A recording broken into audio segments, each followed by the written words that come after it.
yang penuh cemar antara sesamamu. Hiduplah salenam benar nyatakan Yesus dalammu. Nyatakan Yesus dalammu. Nyatakan Yesus dalammu. Sampaikan firman dengan hati teguh. Nyatakan Yesus dalammu. Hidupmu kitab terbuka, dibaca sesamamu. Apakah tiap pembacanya melihat Yesus dalammu? Nyatakan Yesus dalammu. Nyatakan Yesus dalammu. Sampaikan firman dengan hati teguh. Nyatakan Yesus dalammu.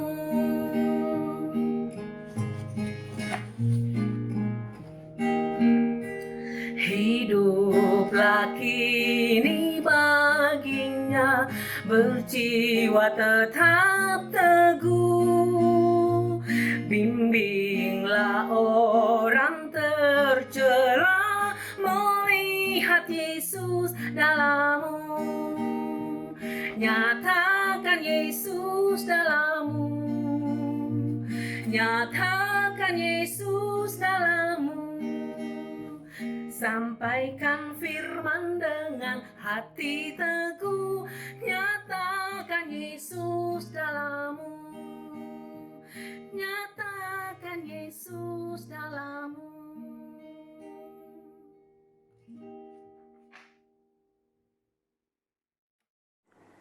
Shalom, selamat malam Bapak Ibu yang dikasihi dalam Tuhan. Kembali di malam hari ini kita akan merenungkan kebenaran firman Tuhan. Yang saya malam hari ini akan berikan tema hidup manusia baru. Firman Tuhan akan saya bacakan dari surat Paulus kepada jemaat di Kolose, pasal yang ketiga ayat 5-11. Kolose pasal yang ketiga ayat 5-11. Manusia baru. Karena itu matikanlah dalam dirimu segala sesuatu yang duniawi, yaitu percabulan, kenajisan, hawa nafsu, nafsu jahat, dan juga keserakahan yang sama dengan penyembahan berhala. Semuanya itu mendatangkan murka Allah atas orang-orang durhaka. Dahulu kamu juga melakukan hal-hal itu ketika kamu hidup di dalamnya. Tetapi sekarang buanglah semuanya ini, yaitu marah, geram, kejahatan, fitnah, dan kata-kata kotor yang keluar dari mulutmu. Jangan lagi kamu saling mendustai, karena kamu telah menanggalkan manusia lama serta kelakuannya, dan telah mengenakan manusia baru yang terus-menerus diperbaharui untuk memperoleh pengetahuan yang benar menurut gambar kaliknya. Dalam hal ini tiada lagi orang Yunani atau orang Yahudi, orang bersunat atau orang tak bersunat, orang barbar atau orang Skit, budak atau orang merdeka. Tapi Kristus adalah semua dan di dalam segala sesuatu. Demikianlah firman Tuhan.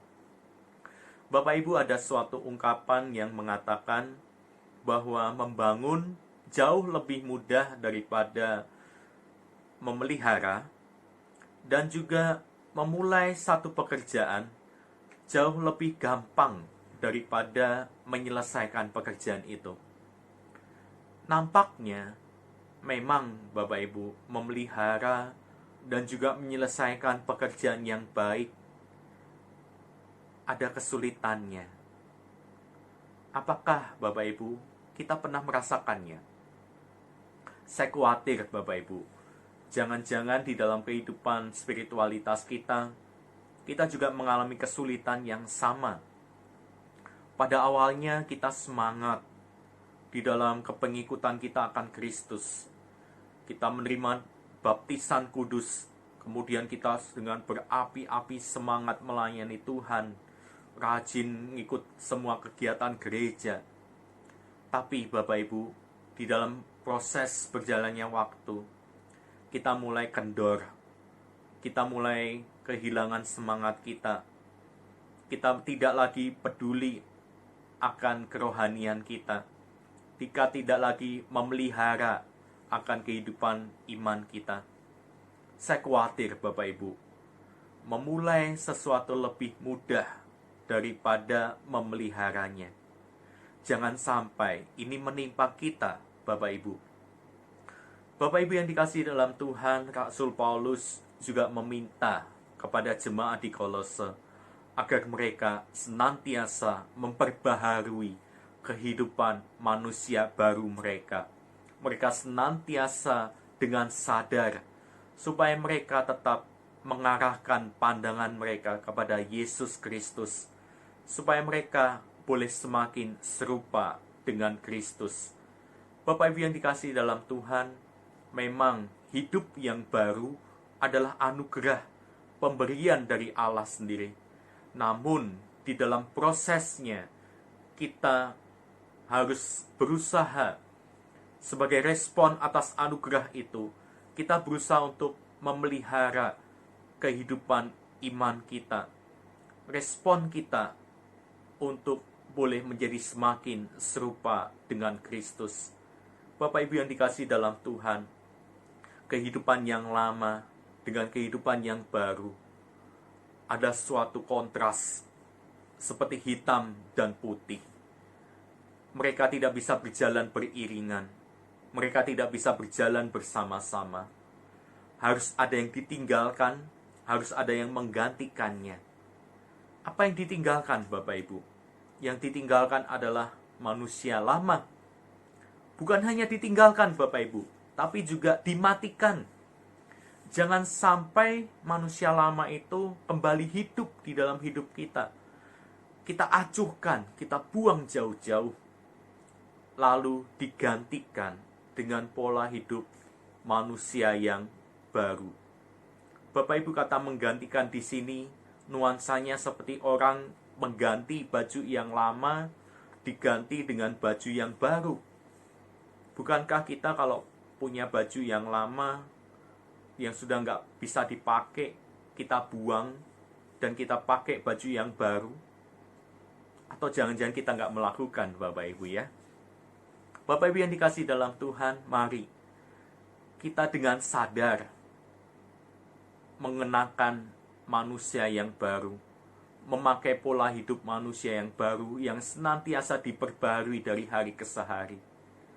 Ketika kita dengan sadar, Bapak Ibu, punya hidup yang baru, Tuhan telah memperbarui hidupku, Tuhan telah menguduskan hidupku, mari kita juga berusaha untuk menjadi agen perubahan di tengah-tengah kehidupan kita.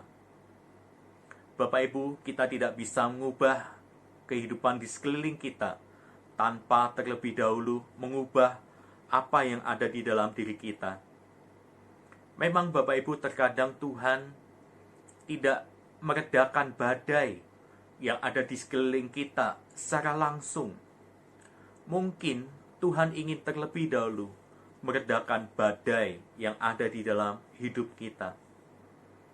Mungkin Tuhan mau mengubahkan hidup kita terlebih dahulu lewat doa-doa yang kita naikkan. Barulah kita bisa mengubah apa yang ada di sekeliling hidup kita.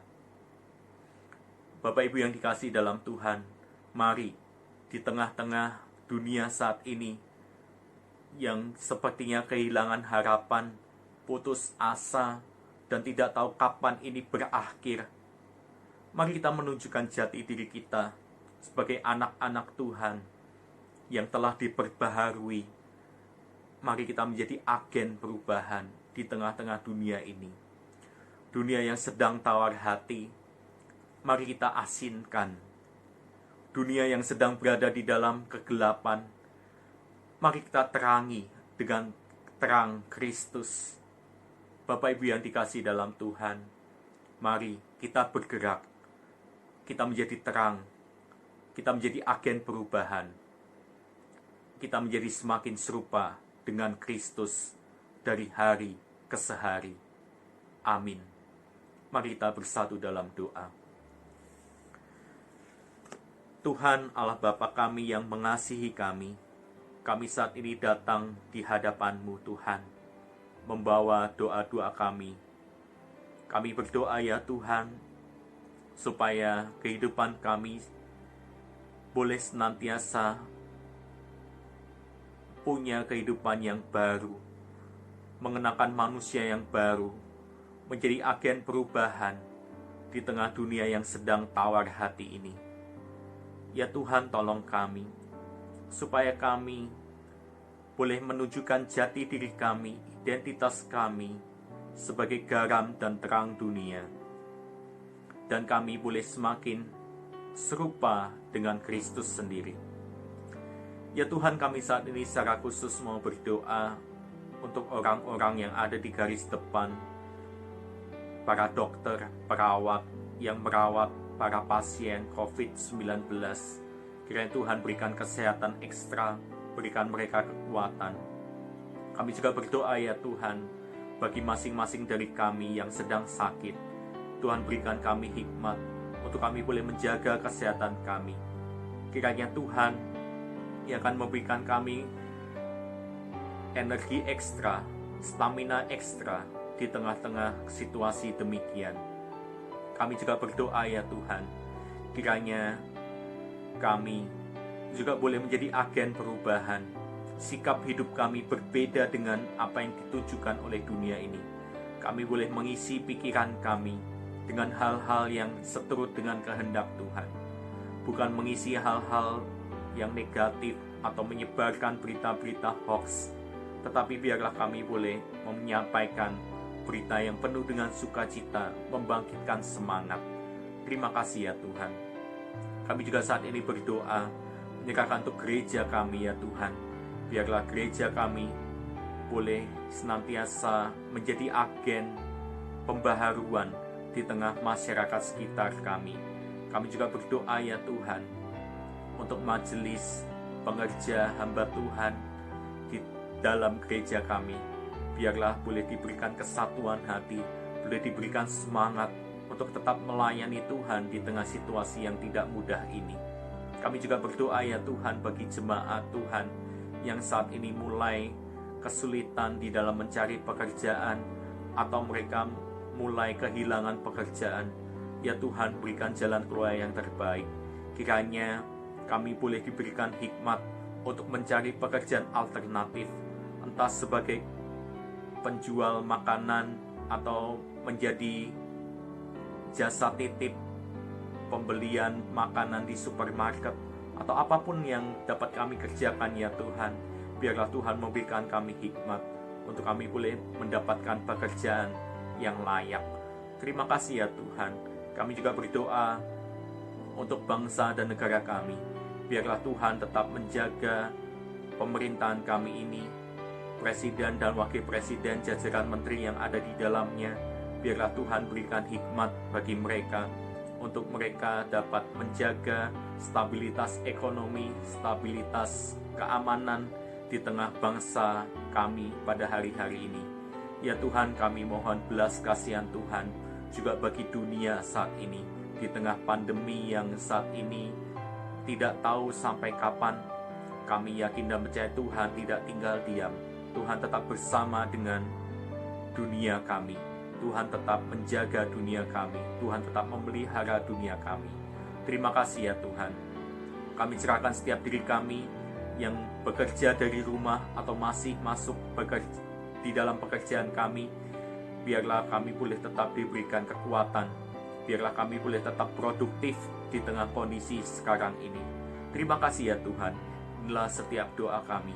Hanya di dalam nama Tuhan kami Yesus Kristus, kami sudah berdoa dan mengucap syukur. Amin. Selamat malam Bapak Ibu yang dikasihi dalam Tuhan. Tuhan Yesus memberkati kita sekalian.